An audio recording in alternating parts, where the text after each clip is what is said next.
action let's go 저 건물을 찾으러 Assalamualaikum warahmatullahi wabarakatuh. Perkenalkan, kami dari kelompok 3 akan menjelaskan hasil penelitian dari data kecacatan produk pada Cimol Bojot. Perkenalkan, nama saya Rina Marlina dengan NPM 101222048. Saya Jahresa Nais dengan NPM 10122036.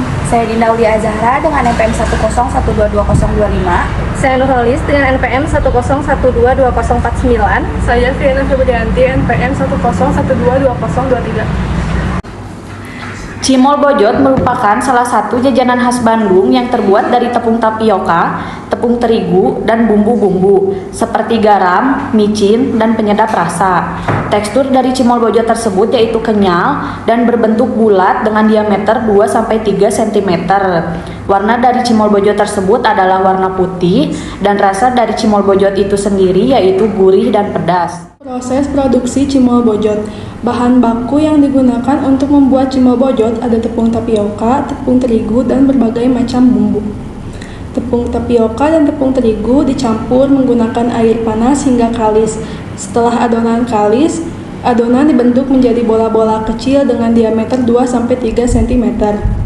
Lalu digoreng menggunakan api kecil dan minyak panas hingga matang. Setelah matang diangkat lalu ditiriskan. Cimol Bojot dapat disajikan dengan berbagai macam bumbu, ada chili oil, bumbu balado, dan banyak lagi. Kecacatan Cimol Bojot dapat disebabkan oleh beberapa faktor. Yang pertama, bahan baku yang tidak berkualitas. Tepung tapioka yang tidak baik dapat menyebabkan Cimol Bojot menjadi keras atau tidak kenyal. Yang kedua, proses produksi yang tidak higienis. Hal ini dapat menyebabkan Cimol Bojot terkontaminasi bakteri atau jamur. Dan Cimol Bojot akan menjadi busuk atau beracun. Yang ketiga, penyimpanan yang tidak tepat dapat menyebabkan Cimol Bojot menjadi basi dan kering. Dan yang terakhir, proses produksi yang salah dapat menyebabkan kecacatan produk, seperti kurang atau lebihnya air dan suhu penggorengan terlalu besar.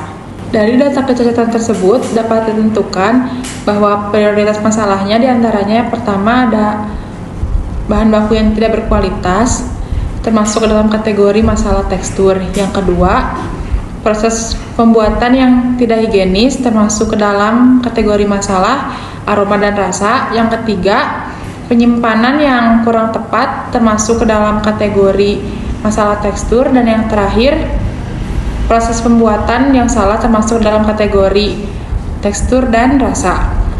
Maka jika ada 100 kecacatan pada Cimol Bojot, diantaranya 63-nya dari kecacatan tekstur, 25 dari kecacatan rasa, dan 12 dari kecacatan aroma. Berdasarkan data kecacatan pada Cimol Bojot, berikut adalah data ulasan perbaikan masalah. Di antaranya, yang pertama, pilih bahan baku yang berkualitas. Yang kedua, gunakan air yang bersih dan tidak mengandung zat yang berbahaya. Yang ketiga, gunakan bumbu yang segar dan yang berkualitas baik. Yang keempat, campurkan bahan-bahan dengan benar dan merata agar adonan Cimol Bojot menjadi kalis dan tidak lengket. Dan yang kelima, simpan Cimol Bojot di tempat yang sejuk agar tidak kering. Selain usulan perbaikan tersebut, diperlukan juga sosialisasi kepada penjual Cimol Bojot tentang pentingnya menjaga kualitas Cimol Bojot. Sosialisasi tersebut dapat dilakukan melalui pelatihan seminar atau penyebaran brosur. Berdasarkan analisis pada data kecacatan Cimol Bojot, maka dapat disimpulkan bahwa kecacatan pada Cimol Bojot disebabkan oleh beberapa faktor.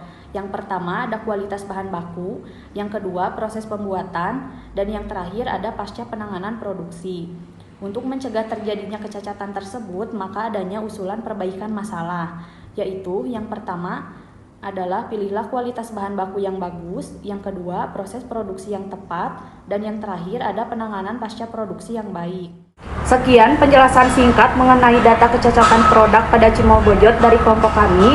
Mohon maaf apabila ada kesalahan dan kekurangan. Terima kasih. Wabillahi taufiq wal hidayah. Wassalamualaikum warahmatullahi wabarakatuh.